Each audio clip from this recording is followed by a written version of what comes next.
Hello, I'm Portia Parker Griffin, and I want to welcome you to the Career 101 podcast, a place for ambitious professionals and seasoned executives who want an edge in their career. We're talking about all of the things you were never taught or told when it comes to career growth, development, and change. Now, let's get into it. Today, we are talking about Business Negotiation 101, how to negotiate business contracts with Tanya Osensky. Tanya Osensky is a corporate attorney and fractional general counsel. After over 20 years working inside the business as an in-house attorney for large companies and institutions such as Georgia Pacific and Georgia Tech, Tanya formed her own law firm in 2017 to bring her unique insights to smaller companies and entrepreneurs. Unlike a traditional law firm, Tanya's focus is on delivering the kind of legal support a business wants and needs, not just technically correct legal advice, but strategic problem solving with a focus on providing business value to clients. Tanya has vast experience leading multidisciplinary teams to achieve important business goals. Now, as a business owner herself, Tanya can relate to her clients and understand their challenges. Tanya has an established reputation for providing practical advice and perspectives based on her legal training and combined with over 20 years of hands-on experience as a business lawyer and leader. Hi, Tanya. How are you today? Hey, Portia. Thank you so much for having me on. Absolutely. I am excited to have you with us to discuss Business Negotiation 101 and negotiating business contracts. But first, we want to know a little bit more about you. So tell me about 7-year-old Tanya. Well, she was kind of out of it for a while. I was born in Latvia, which is a small country that used to be occupied by the Soviet Union. And when I was 7 years old, I was just, living there, going to school, playing the violin. I was a pretty nerdy little kid. And then very shortly after that, we immigrated to the United States, and we've been living in the Atlanta area ever since. So it's been a while, but 7-year-old me probably would not recognize the life I'm leading today, given where I started. Yeah. So what did you want to be when you grew up? I had no idea, like literally no idea what I wanted to be practically until my last semester of college. That's when I decided to go to law school. I thought, legal things were very boring. I thought especially contracts were extremely boring. I could not envision myself doing that, even though now I've been doing that for the last almost 30 years and I love it.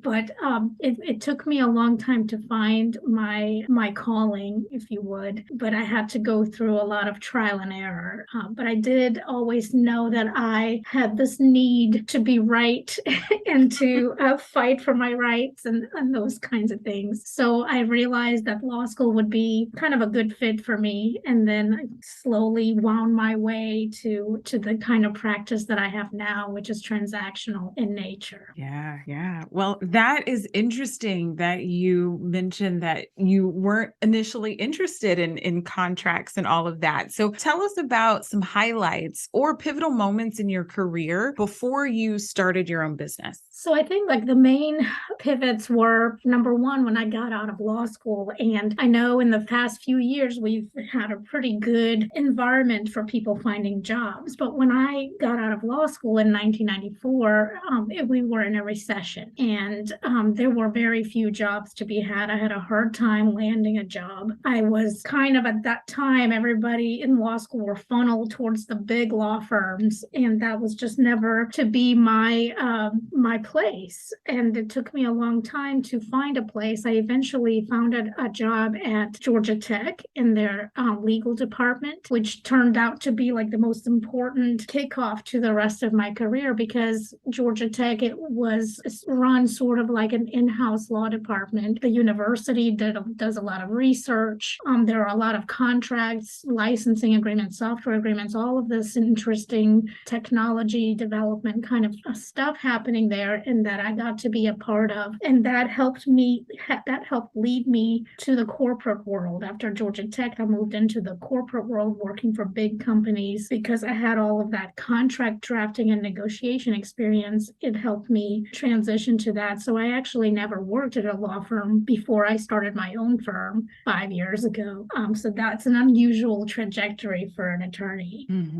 Yeah, it is. It is. And I really liked what you mentioned about when you graduated initially from law school, and it being a recession. I think a lot of people can relate to that. I'm a millennial and I graduated undergrad during the last, 2008, 2009 recession. And so it does kind of set you up for your career differently than, people who graduate in, flourishing times, I'll say. And that is so interesting about you not working in the law firms. One thing I see, Tanya, from some of our individual clients who are attorneys, a lot of them actually want to transition out of the law firm life and get into in-house counsel and some of those roles that you had early in your career. Is that something that you have seen a bit? Yes, everybody has the grass is always greener, mental state. And in some ways, being in-house is a bit more advantageous than a big law firm, but in other ways it isn't, right? Every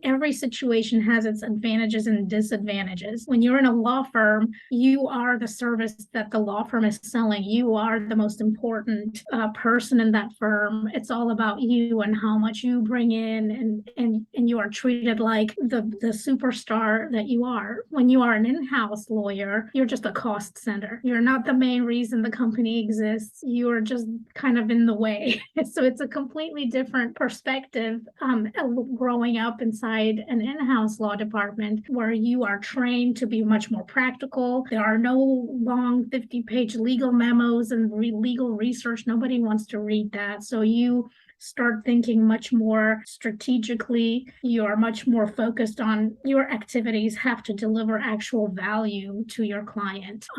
Versus in a law firm, you are incentivized to bill as much as possible because you are bringing in the revenue. So it's completely different mental state. Yeah, thank you for sharing that. And you're right. The cost center versus the profit center, and how, with billable hours and law and accounting and consulting, you're right. It really is about you performing in that way. So Tanya, what would you say were some of your big career challenges before you started your business? So, it kind of goes back to what we just said about coming out into the workforce in a time of recession. You start making less money from the beginning, and the challenge continues throughout your entire career. You're always chasing more money versus the people who graduated and entered the workforce at a time of plentiful jobs. When for example, like in the last few years, students were graduating and getting really nice paying jobs right from school, and that sets them up to be in a higher income category for the rest of their career. So my strategy was to kind of move every 4 or 5 years and raise my salary that way, because I had to start very low because of the time that I left school. So that was my challenge. I was always trying to get my salary level up to the equivalence of people who started their career at a better time, and just always chasing them somehow.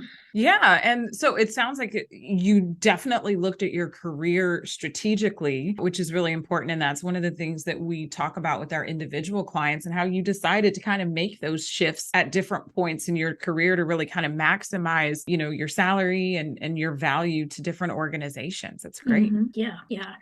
And you also was thinking, what do I want to be? At early in my career, I wanted to become a general counsel one day and be the head legal person in a company. So starting from Georgia Tech, I knew that I had to figure out how to get into the corporate world to begin with. So that was my next step. And then gaining that experience, and then figuring out how to grow within those two ever higher level within the organization, and becoming becoming a leader, having people reporting to me, and all of those things that would help me learn those management skills, those leadership skills, so that I could advance to the top level.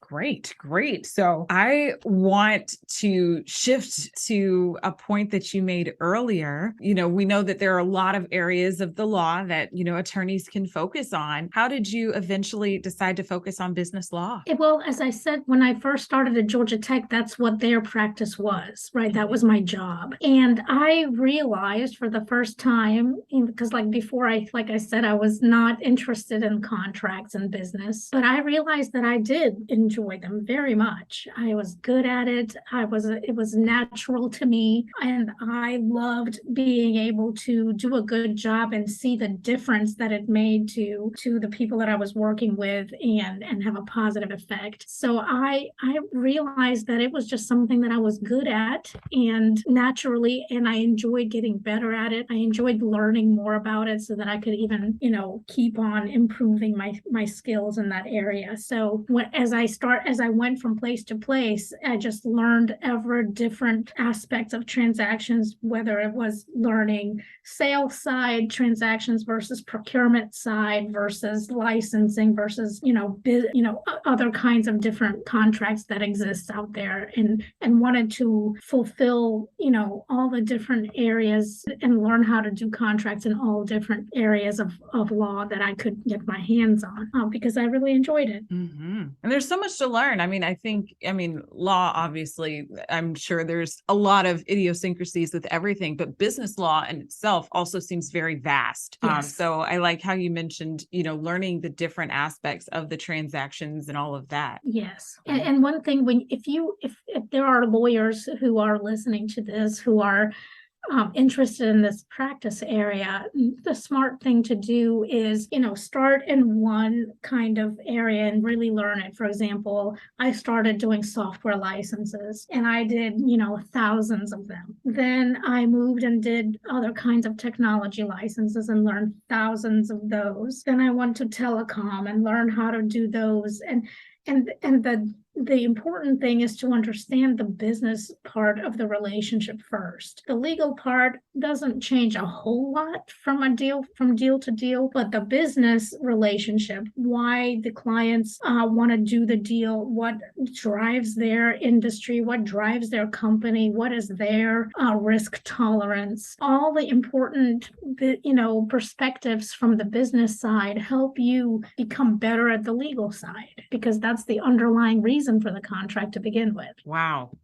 I think that's great advice, Tanya. So after, working in-house and learning all that you can about different licenses and all of that, what made you decide to start your own law firm? Well, I've always been entrepreneurial, and I was working inside the business, kind of seeing and learning about the business processes, what it takes to be successful in business. And it was interesting to me. And I was very lucky at the last part of my in-house career when I was working with Georgia Pacific, that I had a pretty high level position where I was the business lawyer for a large segment of the company. And I saw all the internal business workings from all different directions. And it was fascinating to me. And I enjoyed learning that just from the business perspective, not just the legal stuff. So when I was thinking of starting my own company, I considered starting a company that was not a law firm, and just kind of thinking what I could bring to the market and do something else. But nothing was perfect in my mind. All my ideas weren't perfect. So I thought to myself, I already kind of know how to do this a little bit. So let me just start doing this and see where it goes. And I'm just so enjoying running my own firm and being in control of how I provide the services, as well as learning all the business side of being a law firm. I'm just having having a great time with it. So I haven't thought about starting a different kind of business since I did this. Yeah, you're definitely killing it in your business. One thing, Tanya, I've noticed, I've seen many of our business clients avoid legal issues for as long as possible because they are apprehensive to speak with an attorney. From your perspective, what are some of the biggest challenges you've seen clients have with their businesses? There are a few challenges I see all the time. Number one is I totally understand trying to save money, but people, like you said, are apprehensive because they assume that legal expenses are very expensive. Legal services are very expensive, and they are. But I will say this: a lot of clients that come my way, entrepreneurs and people who are starting, the new companies, have budgets in place for all their startup costs. They got a huge marketing budget. They know that they're to take this company and get it off the ground. There's going to be some expenses. Well, plan and budget for the legal expenses too, right? So there's really no excuse if you have enough money for marketing that a small percentage of that budget couldn't be set aside for legal expenses, because what happens is the preventative law, the kind that I practice, that sets up the company correctly to begin with, that establishes the good contract templates that you need for your customers and things like that. Those preventative types of services are not nearly as expensive as litigation costs will be when later, when you didn't do it right to begin with, you're going to have some kind of case or lawsuit that you have to deal, and then you'll have to hire a litigator who's going to cost a whole lot more, many times more. So it's important to plan, just like you would have a budget for your tax, accounting services. All the other boring services like legal should be part of the budget. The Career 101 podcast is brought to you by Fly High Coaching, where we help our clients soar to their full potential. More and more professionals and executives are setting out to achieve their career goals. But without the right support, it can be difficult, if not impossible. Whether you need career coaching, interview coaching, or a professional resume, we're here to help. Check us out on our website, fly-highcoaching.com. Yeah, I love what you said about preventative law. I think that's a great way to think about, planning and budgeting for legal expenses. Yeah. Go ahead. Sorry. Yeah, people think that, I've got insurance, so I'm fine. If there's a claim, I've got insurance for it. And what people make a mistake thinking about, that the insurance is like their safety net and nothing ever, will happen to pierce that net. And unfortunately, insurance companies don't exist to pay claims. Their whole goal is to avoid paying claims. And that's how they make money. So those insurance companies are like the safety net of very last resort. Your primary safety net would be your contracts, your legal entity setup. Those are things that will prevent issues and cap your liability before it even ever goes to insurance. So the insurance is important, but don't think of it as your savior. That's a great point, Tanya. That's a great point. Something else I see with our clients who are business owners that, might stress them out is the whole concept of negotiation, right? So they might think of negotiation as being, scary or stressful. What do you think are some of the most important aspects of a business negotiation? Well, it's like any other skill, right? The more you do it, the better you become at it, right? So just like public speaking, millions of people are terrified to death of public speaking. But once you get out there and you practice it a little bit, you just become better at it. It's like any other skill. So with respect to a business negotiation, and I would say it's the same thing when you are looking for a job and you're trying to negotiate salary and other benefits. It's how you think of yourself with respect to your leverage for that negotiation. People are afraid to negotiate because because they think that the other side has more leverage in some way. When you feel that you have more leverage, you're not afraid because you know you're in the stronger position. So what do? You need to increase your leverage, or at least within your own mind, feel like you have other options. That is where leverage comes from. It's the ability to walk away. It's having other options where you are not so tied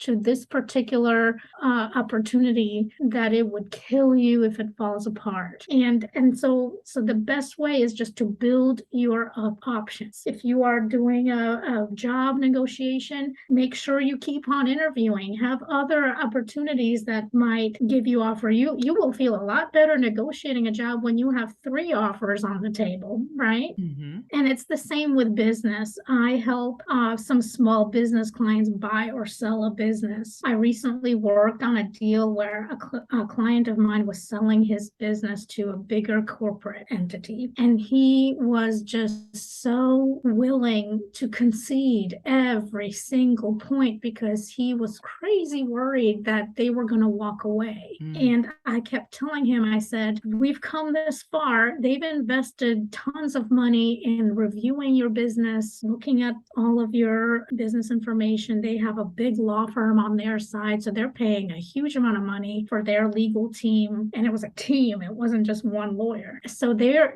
obviously want to see this through, and you need to look for other potential buyers to have as a backup, so you don't feel this desperate. The worst thing in a negotiation is to be desperate, and so do everything that you can to acquire other options so that you don't feel so desperate. I love that. I just wrote down the worst thing in a negotiation is to be desperate. I think that's a great quote, Tanya. And something else I've been thinking about as you've been talking about leverage and, negotiating, one word that is coming to mind for me, is confidence. And I'm not an attorney, but it sounds like there's a lot of confidence that's really at the root of, some of this mindset that you're talking about. Yes, it's all about confidence, which comes from having other options. I think that's the underlying strength and leverage. Because if you think of yourself, when you go buy a car from a dealership, you're just this one little person.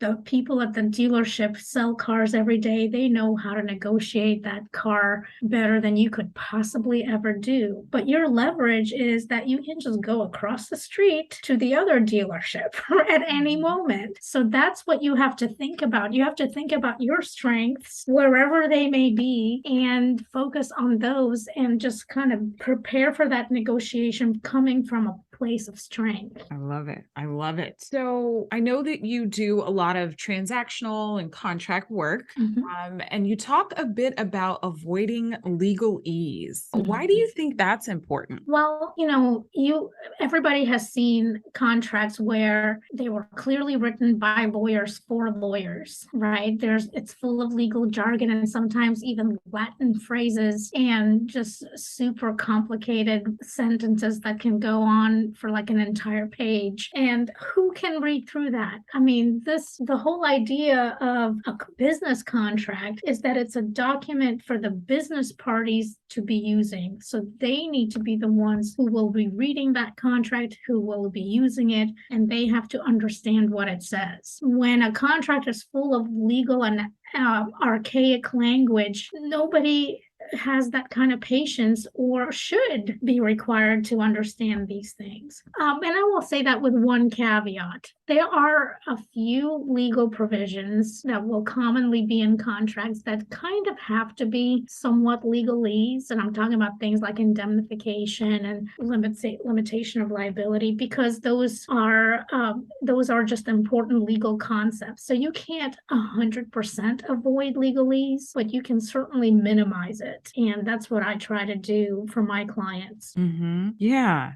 And just in listening to you talk about legalese, Tanya, I'm thinking about the contracts that I've read and how some of them were easy to read for me as a layperson. And some of them, I had to have the dictionary out, Googling things to really feel like I understood it. So I like your point about it's, for the business people to understand as well. And I would say if a business person is on the receiving end of a contract for a business transaction and there's something that you don't understand in it, please don't sign it anyway, right? You please ask.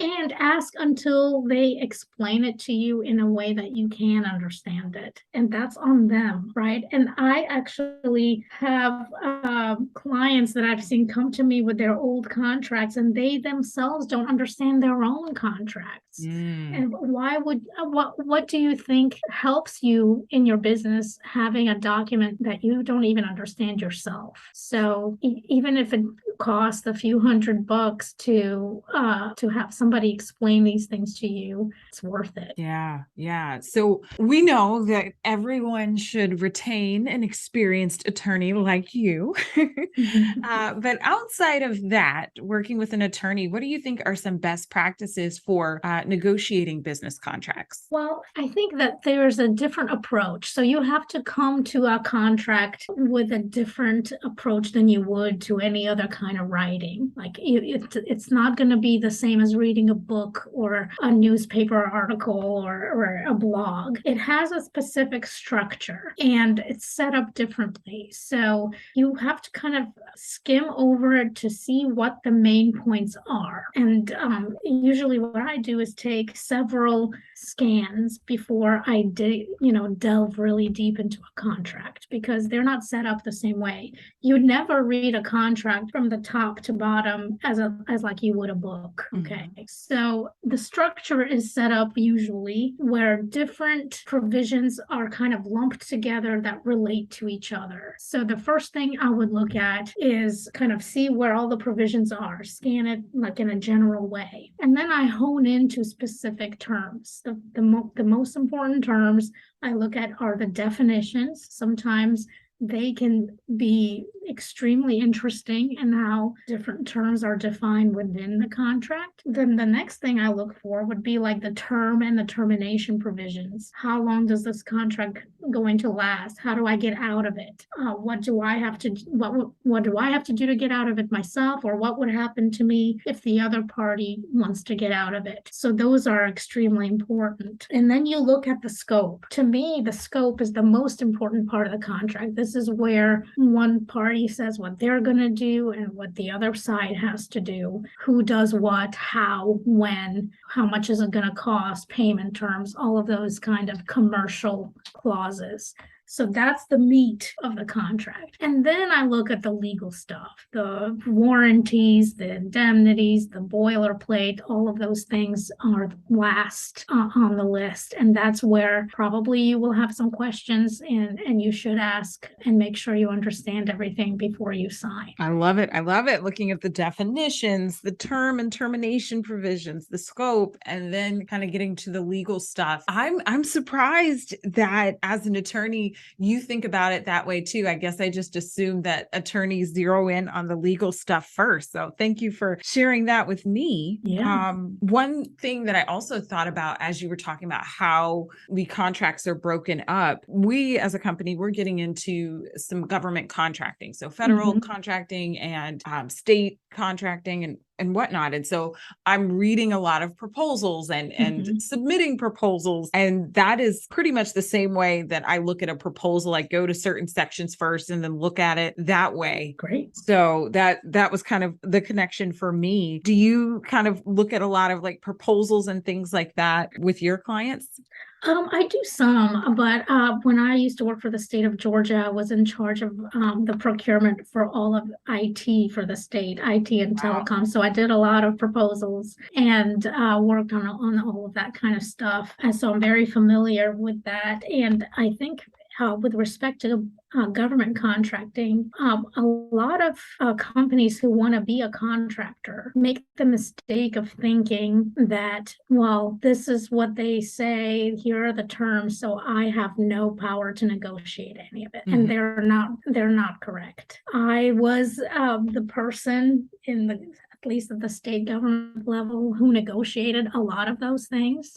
There are some things that are not negotiable, but that's very, very few things. So there are certain tricks of the trade when you do Mhm. government contracting. That's a whole other podcast portion. Yeah, the red lines and all of that. Yeah. Well, it's great. So people in Georgia also know that, in addition to the other areas of the business, that you have some specialties in procurement and all of that. Mhm. That's great to know, Tanya. That's great to know. Yeah. So tell us more about your firm, Osensky Law. So I advise clients on starting a new business. I have a fair amount of clients who are just starting out, they're startups, they want to form a new legal entity. I help them with the formation process as well as getting those agreements between the founders. So as long as you have more than one person who's the owner of a company, you really should have an agreement that talks about how you're going to operate the company together. And it's very important to get those things agreed upon because you want to do that while you're still, liking each other, not wait until there's a disagreement, because then you'll never agree on anything. And I see that all the time, by the way. So people assume, oh, I'm doing this company with my brother or my best friend, and we, love each other. We're never going to have any issues. Sorry, but those issues are even worse. It's much more painful when you have a business with a family member or a friend and have no agreement together because you can't stop having Thanksgiving with these people. So it's a bit much more important to get an agreement done when that's the case. And the other part of my practice, I do some mergers and acquisition work, which is buying and selling businesses. So whether somebody wants to buy a small business or someone's ready to move on and they want to sell a business, I can help with that transaction. And then any other kind of in between contract that people do, whether it's contract templates for their clients, for suppliers, or they want to do some kind of distribution deal or any other kind of business relationship that needs to be documented in a contract. So it's 100% contracts. Great. And it's what every business needs. So that is, definitely foundational, I think, for everyone. We'll be providing a link to your website and other social channels in our show notes so people can find you. Thank you. But what is the best way for someone to get in touch with you, Tanya? Just email me or give me a call. I'm also fairly active on LinkedIn, so please connect with me on LinkedIn so you can see my little posts and get to know me a little bit better, and then reach out any kind of way. I'll respond to anything. Great. And yes, Tanya is amazing with LinkedIn. She's got great information, great case studies in her posts. So I recommend that you follow her on LinkedIn. And so my last question for you, Tanya, we on this podcast talk about helping our clients when it comes to getting an edge. So how do you think that executives or professionals can get a positive edge when it comes to their business negotiation? I guess aside from having the leverage that I discussed earlier, I think having an edge means relaxing into it. Negotiation is a process. It's a back and forth. If you come into a negotiation with the most bottom line deal from the beginning, you're going to be very disappointed. Okay, you have to approach a negotiation with the understanding that there has to be a back and forth. So it's expected and a good idea to start with your best potential deal and kind of give back and forth concessions. Don't give up concessions if the other side is not giving up concessions, and just kind of make it into a back and forth conversation and a kind of a game that has to be played a certain way. And so that you're not just, giving up everything while the other party is not. I love it. Be flexible, but also look at if they are making concessions. Right. Yeah. Well, Tanya, you've shared a lot of tips and insights with us today. I'm sure that our listeners can use it to be more confident in their business negotiation. We appreciate you being with us. Thank you so much for having me. I love talking with you, Portia. Great. Thank you again for listening to this episode of the Career 101 podcast. I hope you have at least one key takeaway that you can use in your own career. Until next time, here's to your success.